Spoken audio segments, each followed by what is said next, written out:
what we have to do, what we have to do. Listen to this one.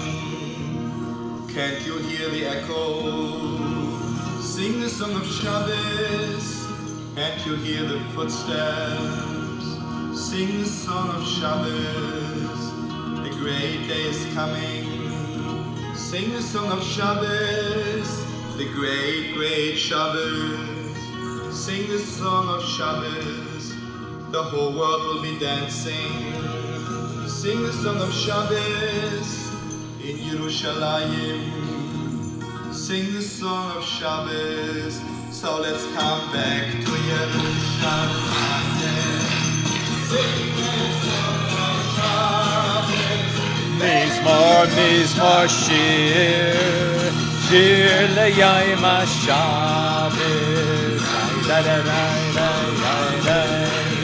Sing a song of Shabbos, the whole wide world.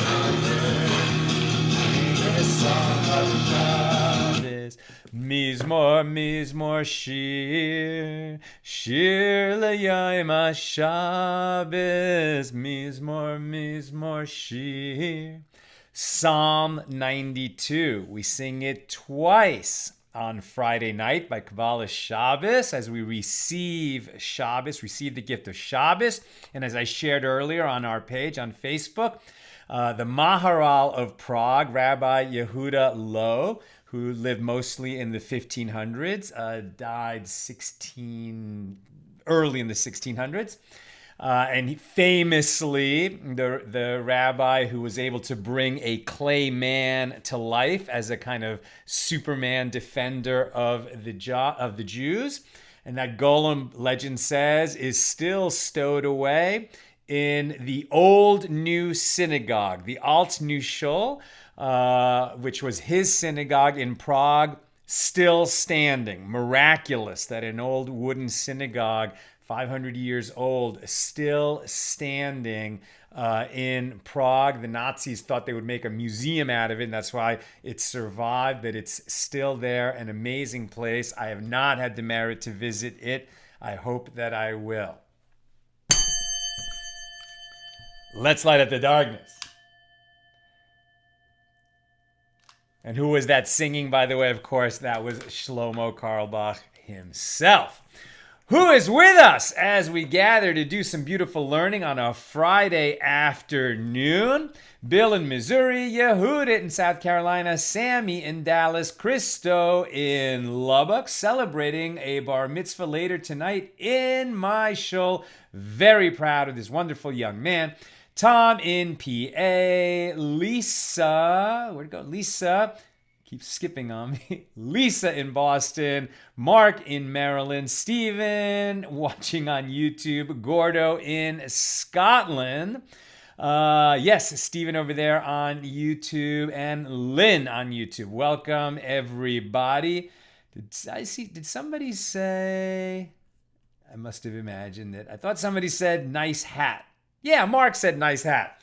This is from the Maccabee Games that were held in Chile in 2015. I traded with one of the Jewish athletes from Brazil. So I'm happy to wear a Brazilian Maccabi Athletics hat today. Today's episode of AT Daily is sponsored by Seth Merowitz and the Merowitz family for the healing of Yitzhak Shlomo ben Miral Devora, who is a close friend of mine, actually. May he have a complete and speedy recovery. And actually, Seth dedicates today's episode for the healing of Yitzhak Shlomo ben Miral Devora and all those in need of healing. May everyone who needs a healing receive a complete and speedy recovery. Seth, may you and your whole family be showered in blessings, and we say amen. This is a great time to donate during our campaign. I'm not going to make a big deal about it, but the link will be there in the comments. Donate.accidentaltalmudist.org. Help us build the app. We're at 54% of our goal. We got to push through, raise the money we need at this time of year to fund all our programs. and a little extra this year so that we can build the AT app and not be dependent on the whims and algorithms of social media. Where are we holding today? This is Daf 28, Chaf Ches. We are in chapter 4, the final chapter of Tractate Tainus, the 10th volume of the Talmud, generally speaking, the laws of public fast. This chapter focusing on the priestly and non-priestly watches that served in ancient Israel and the fasts which remain to this day commemorating certain tragedies in Jewish history, as opposed to the public fasts that were decreed as needed back then in response to a danger, calamity facing the Jewish people. The memorial fast that we still observe, generally associated with the military conquest of Jerusalem and the destruction of the temple. These are days of mourning and fasting.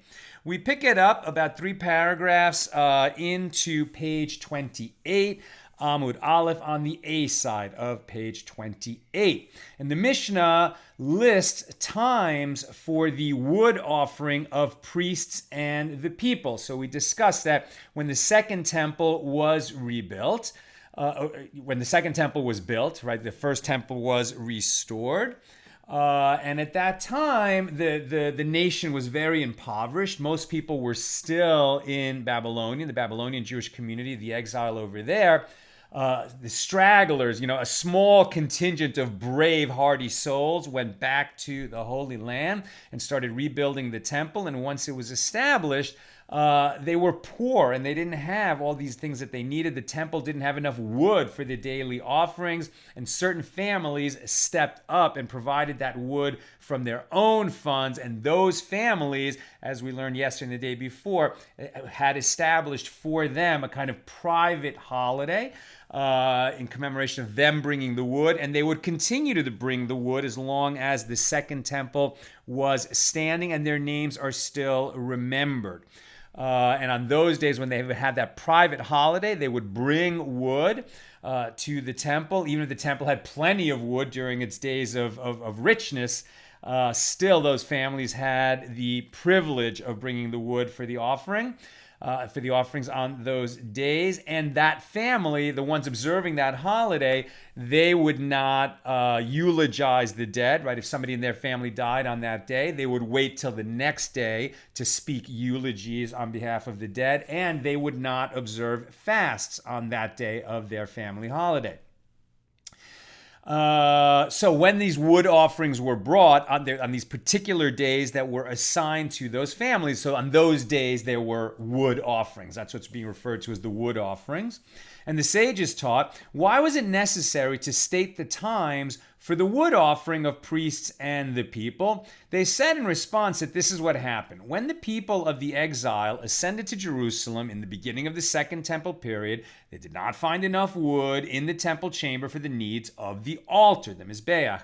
And these families arose and donated from their own wood to the temple. And the prophets among them, the people at that time, the early second temple period prophets, among them stipulated as follows, that even if the entire chamber were full of wood, the descendants of these families would donate wood from their own property on these specific days, as it is stated, Nehemiah 10:35, and we cast lots, the priests, the Levites, and the people for the wood offering, to bring it into the house of our God according to our fathers' houses at appointed times, year by year, to burn upon the altar of the Lord our God, as it is written in the Torah. And although these donations were not always necessary, it was established for that all generations would observe these days. And the Mishnah further taught that on the 15th of Av, Tu B'Av, right? So the 9th of Av, Tisha B'Av, one of the saddest days on the Jewish calendar, if not the saddest day, when both temples were destroyed on that day. And then 6 days later is a day of tremendous rejoicing, the 15th of Av. And the Mishnah further taught that on the 15th of Av, wood was brought by the descendants of Zatu ben Yehuda, And with this group were other priests and Levites and anyone who made error with regard to his tribe. In other words, Israelites who did not know which tribe they were from, right? The Levites know they're descended from Levi. All of us are called Jews, but that doesn't necessarily mean we're descended. I'm a Levite, but for Jews doesn't mean they're necessarily descended from Judah. They might be descended from Dan or Asher, or Naphtali or Shimon or Reuven, but they just don't know. And so on this day, it's kind of made special mention for the people who don't know which tribe they're descended from, and the descendants of those who, and also celebrated on Tu B'Av, the descendants of those who deceived the authorities with a pestle, that's going to be explained, and the descendants of those who packed dried figs. This is actually a matter of espionage and intrigue, defying the authorities, as we'll learn in a moment. And the sages taught who were the descendants of those who deceived the authorities with a pestle, and the descendants of those who packed dried figs. Here's the story. They said in explanation, once the evil kingdom issued a decree of apostasy against the Jews. Now, normally when the Talmud refers to the evil kingdom, it's talking about Rome. But this story is happening earlier in the Second Temple period when the Holy Land was still under the authority of the Greek Empire. So here the evil kingdom refers to Greece. Why evil? Because they were oppressing the Jews and trying to make it illegal for them to live Jewishly, to make Jewish observances, and this is now explained. So once the evil kingdom, in this case Greece, issued a decree of apostasy against the Jews, what did they decree? That they may not bring wood for the arrangement of the altar fire, and that they may not bring first fruits to Jerusalem, right? So during the pilgrimage festivals, right, they're bringing the first fruits. This is around Sukkot time, bringing the fruits of that summer's harvest of fruit, and they're going to decorate Jerusalem and make it incredibly festive and beautiful with the first fruits, and also that they can't bring wood for the altar fire in the temple. And in this way, they sought to diminish the joy in the temple that the Jews would have. And they placed guards, prosdaot, on the roads in the manner that Jeroboam, son of Nevat, placed guards so that the Jews could not ascend for the pilgrim festival. Now this Jeroboam, that's talking about a time when the kingdoms were split. There was a northern kingdom and a southern kingdom. Judea was the southern kingdom. The northern kingdom was where the other 10 tribes were. And this happened after Solomon died, and his son was kind of a disaster as a king, and the kingdom split in two. Eventually, that northern kingdom fell to Assyria, and those are the lost tribes of Israel when they were exiled. At any rate, during that splitting, the northern kingdom, the king of the northern kingdom, Jeroboam, didn't want people making pilgrimages to the temple. He actually set up an alternate temple with, these statues, I think, of cows. Terrible, like unbelievable that they thought this would be okay. And it would be an alternative place to bring sacrifices so that people wouldn't want to go down into the southern kingdom, into Judea, which contained Jerusalem and the Holy Temple and the place where all the Jews were supposed to go. And he prevented them from going so that his power would be maintained. Rather, people realize after a while, well, the Holy Temple's in Judea. We should all be one nation. Why are we two nations? And that would threaten his power. So he prevented them from making those pilgrimages and set up guards along the road so they would not be able to go. So now, but that was earlier. Now we're talking about that the Greek kingdom set up guards in a similar manner to not prevent people from going to Jerusalem, but to prevent them from bringing either wood or first fruits for that festival. So what did the worthy and sin-fearing individuals of that generation do? They brought baskets of first fruits and covered them with dried figs. Right, see, figs were mostly eaten in this dried state, right? Figs would last a long time once they were dried. And we've talked many times about cakes of pressed figs, right? And so it was a process. They would harvest the figs, they would dry them in the sun, they would put them into vessels, they would mash them down, so they were cakes of pressed figs. And this is certainly not the kind of fruit that you would use for bringing the first fruits to the temple in Jerusalem. In this case, they were using the figs to hide the fruits underneath. So what did they do? They brought baskets of first fruits, but they covered them with dried figs and took them with a pestle on their shoulders. And when they reached the guards, the guards said to them, "Where are you going?" And these people said to them, "We are going to prepare 2 round cakes of pressed figs with the mortar that is down the road before us and with the pestle that we are carrying on our shoulders." And as soon as they passed the guards, they decorated the baskets of first fruits and brought them to Jerusalem. So this was a case of civil disobedience, right? Normally, it is an important precept of Jewish law that wherever you live, right, the official law of the land is something that we need to obey, right? So, like, if, for example, on the freeway here in LA, the speed limit, let's say in a certain place is 65 miles an hour, and you go 70, so, you're breaking the law, and you should not break the law unless that law conflicts with Torah observance. Then then it requires great care. If you're going to endanger your life, is this a situation where you should be trying to perform a Kiddush Hashem? In other words, to sacrifice yourself for the glory of God, case by case basis. It requires careful examination. You should consult with a rabbi. But generally speaking, the law of the land is the law, right? So that's a Talmudic precept.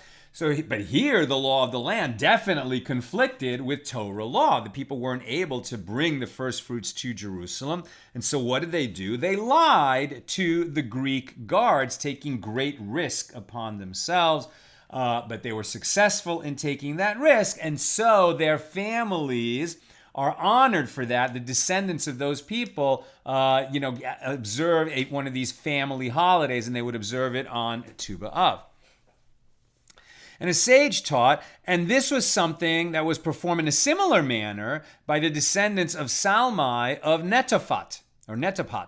And the Gemara explains this comment by quoting a Baraisa. And the sages taught, who are the descendants of Salmai of Netophat? And they said in explanation, once the evil kingdom of Greece issued a decree of apostasy against the Jews that they may not bring wood for the arrangement of the fire on the altar, and they may not bring first fruits to Jerusalem. And they placed guards on the road in the manner that Jeroboam the son of Nevat placed guards so that the Jews could not ascend for the pilgrimage festival. And what did the sin-fearing individuals of that generation do? They brought their pieces of wood and prepared ladders, sulamot, and they placed the ladders on their shoulders, and they went off to Jerusalem. And when they reached the guards said to them, "Where are you going?" And they said to them, "We are going to bring down doves from the dovecote that is located down the road before us with these ladders that are on our shoulders." And as soon as they had passed the guards, they dismantled the ladders and took them up to Jerusalem to be firewood for the altar. And the name Salmai alludes to the Hebrew word for ladder, sulam. And about these families who provided these donations and others like them, the verse says, "The memory of the righteous shall be for a blessing." Proverbs 10:7, as they are remembered for the good throughout the generations. And about a wicked king like Jeroboam, the son of Nevat, and his ilk, that's the way the Talmud puts it, it is stated, "But the name of the wicked shall rot." That's the continuation of Proverbs 10:7. It may be worth noting, incidentally, just for the purpose of humor, that this idea of carrying a ladder past an official, there's like a whole genre of videos that I've seen, like little comedic videos, but it's true, it's real, on TikTok and elsewhere, where people carrying a ladder, like no one stops them. So like they experiment with this, like carrying a ladder into a movie theater, into a rock concert, into a government building, into a DMV, like into all kinds of places where normally nobody would be allowed in. But if you're carrying a ladder, they just assume that you belong there and nobody stops them. So the same theory, here we have it 2,000 years ago. Now, the Mishnah taught on the 20th of Av, the wood offering was brought by the descendants of Pahath, Moab ben Yehuda. And the Tana taught the descendants of Pahath, Moab ben Yehuda are the descendants of David ben Yehuda. And he is called Moab because Ruth the Moabite was the grandmother of David's father, Yishai. And this is the statement of Rabbi Meir. And Rabbi Yosef says, these are descendants of Joab, the son of Zeruiah, whose mother, Tzeruiah, that's a better way to say it, Tzeruiah. The descendants of Yoav, got to be Yoav, right? Yeah, Yoav. So these are the descendants of Yoav ben Tzeruiah, whose mother was the daughter of Yishai and therefore also descended from Ruth. Recall that King David was the son of Yishai, in English Jesse, and he was descended from Ruth, from the book of Ruth, right? The righteous ger, the righteous convert who who came to. Came back to the land of Israel from Moab with her mother-in-law, Naomi, right? And then ended up marrying, what was the righteous older man that she married? I can't remember his name at this moment. I'm sure it'll appear in the comments in a moment. But at any rate, the book of Ruth, leads to Ruth becoming a Jew and being the great-grandmother of King David. And on the other side, we have the story of Judah and Tamar, and she also, Tamar and Judah, and this is why David could be thought of as David, the son of Judah, but Judah and Tamar would also be, ancestors of King David.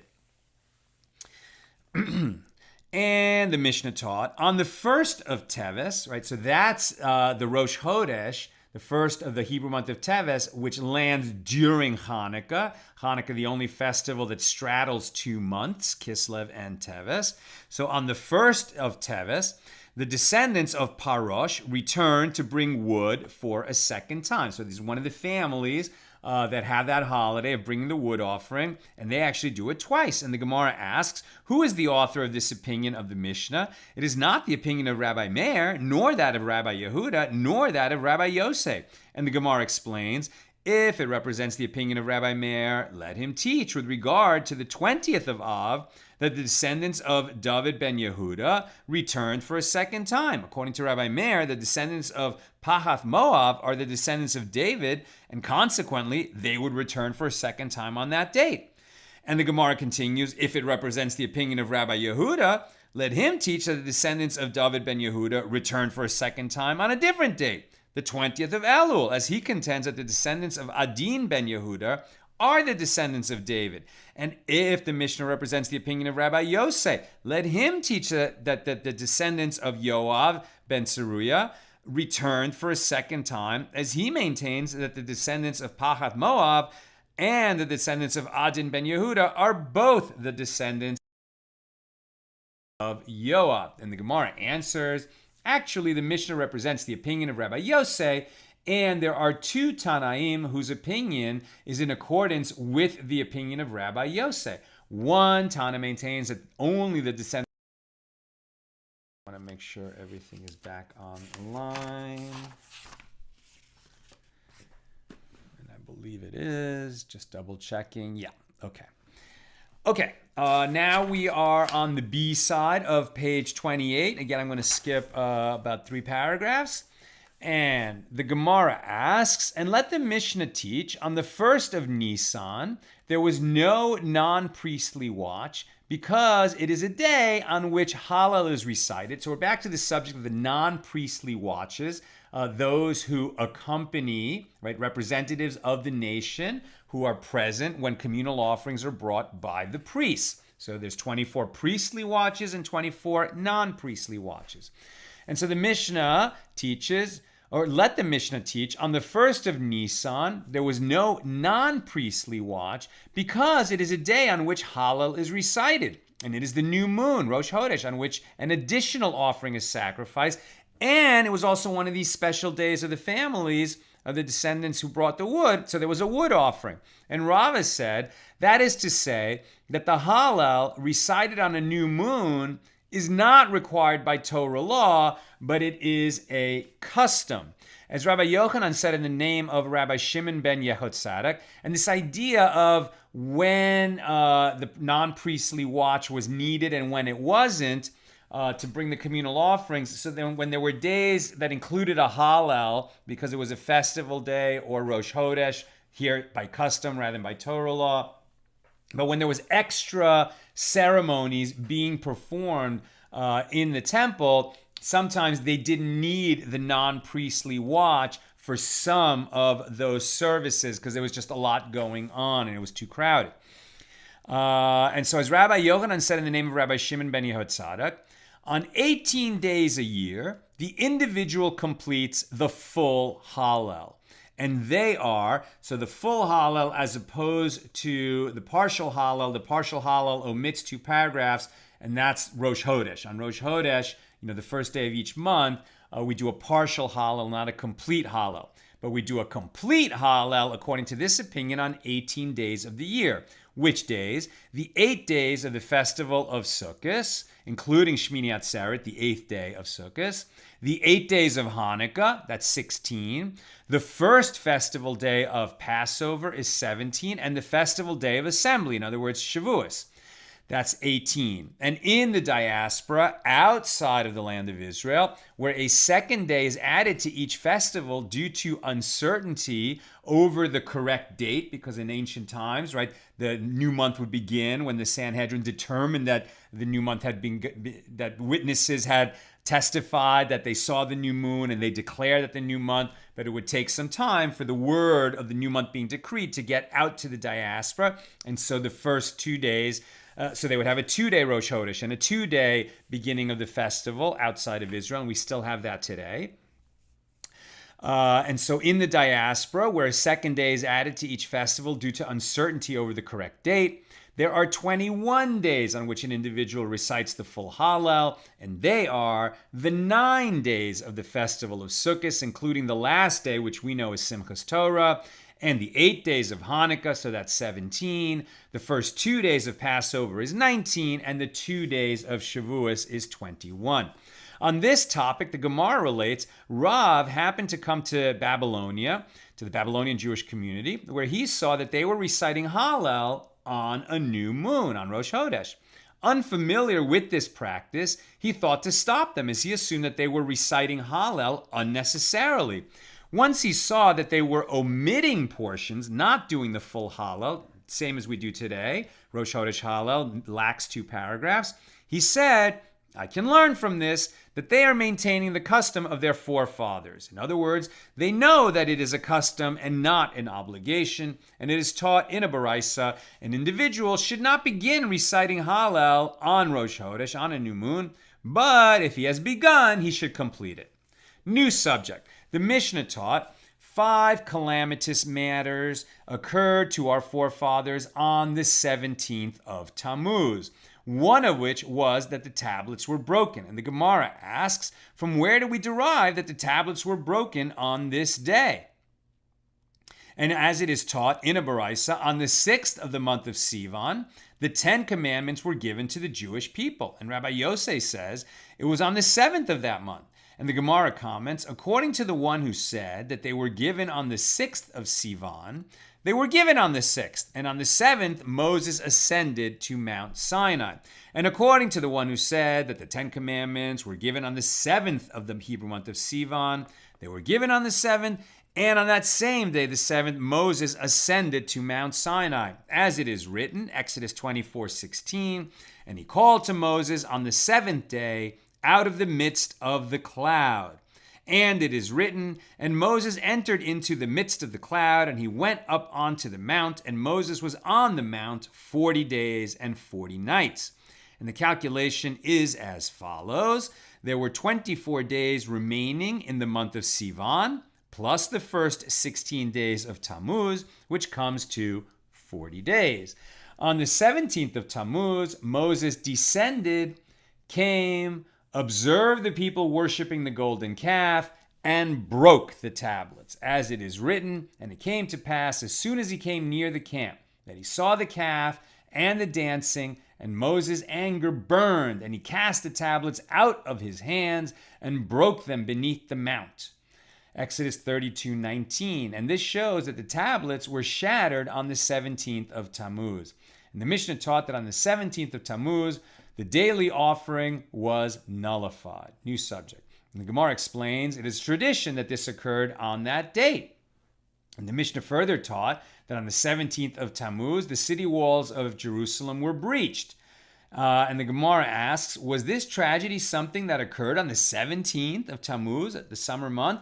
But isn't it written in the 4th month, on the 9th of the month, the famine was severe in the city? That's Jeremiah 52:6. And it is written immediately afterward, Jeremiah 52:7, then a breach was made in the city, which clearly indicates that the city was breached on the 9th of Tammuz, not the 17th.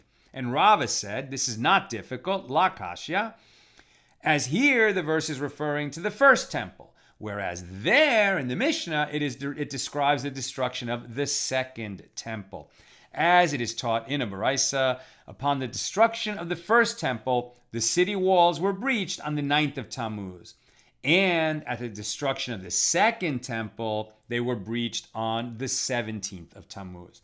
And the Mishnah further taught that on the 17th of Tammuz, Apostemos publicly burned a Torah scroll. And the Gemara explains this too is a tradition. The Mishnah also stated that on the 17th of Tammuz, and I'm almost done, so if you've got questions or comments, get them in.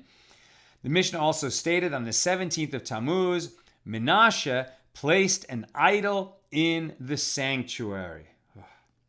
And the Gemara asks, from where do we derive that this occurred on the 17th of Tammuz? As it is written, Daniel 12:11, and from the time that the daily offering shall be taken away, and the abomination that causes appallment is set up, which indicates that an idol was placed in the temple on the very day that the daily offering was suspended. And the Gemara asks, and was there only one idol placed there? But isn't it written, and upon the wing of detestable things shall be that which causes appallment. Appallment, like I am appalled, the noun of that. And that's Daniel 9:27. And the plural, detestable things, indicates the presence of at least two idols. And Rava said there were initially two idols, but one fell upon the other and broke its hand. Since only one idol was whole, the Mishnah mentions only that one. And Rava continues, and an inscription was found on the broken idol that read, I'm at the top of 29a, you want to destroy the temple? I have given you your hand. It is as though one idol said to the other, you are seeking to destroy the temple by causing Israel to pray to you. I too give you a hand to assist you.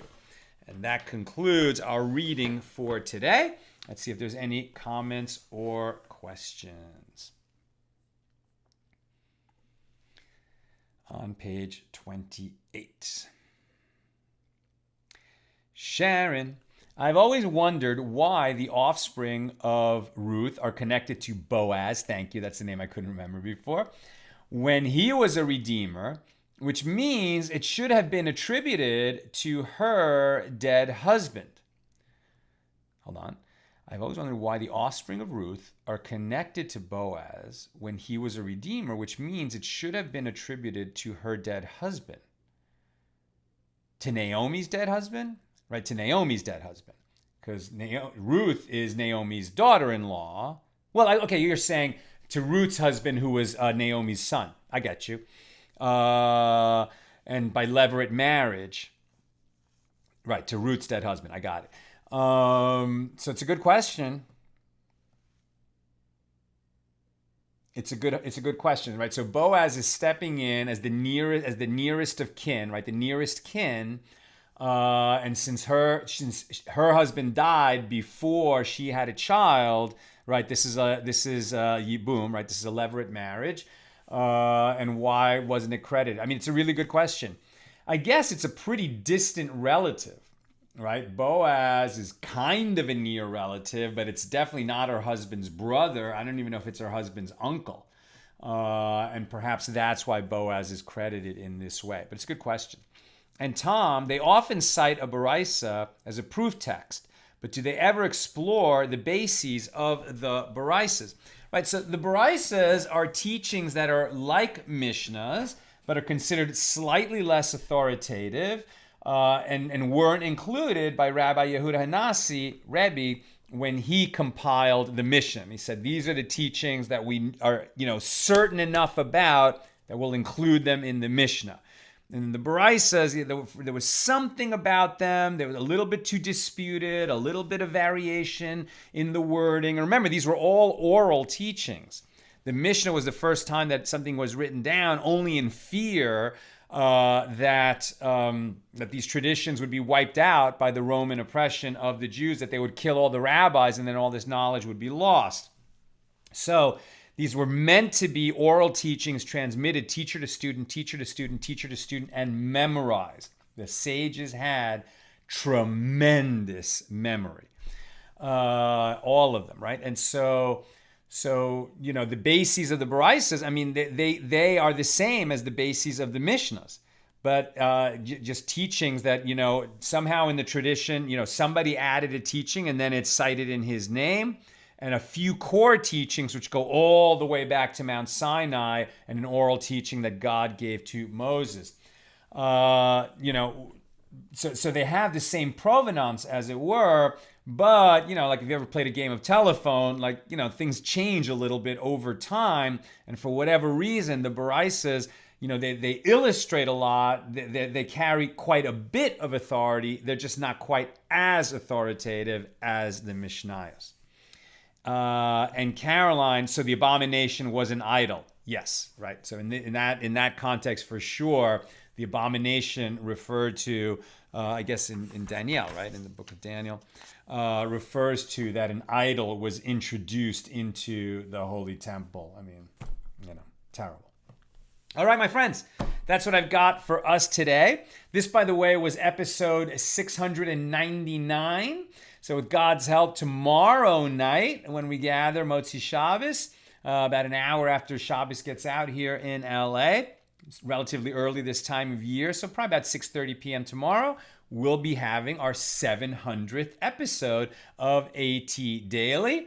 And then Monday, we have a Siyum. So let's plan to celebrate and gather together, have a l'chaim and a little snack so we can make a blessing when we complete this book with God's help on Monday. And then we'll be starting Tractate Megillah, which is that's one of the great ones. It's just such a colorful, beautiful tractate, lots of good stuff.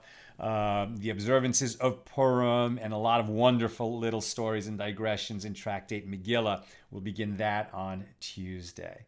Have a great Shabbos.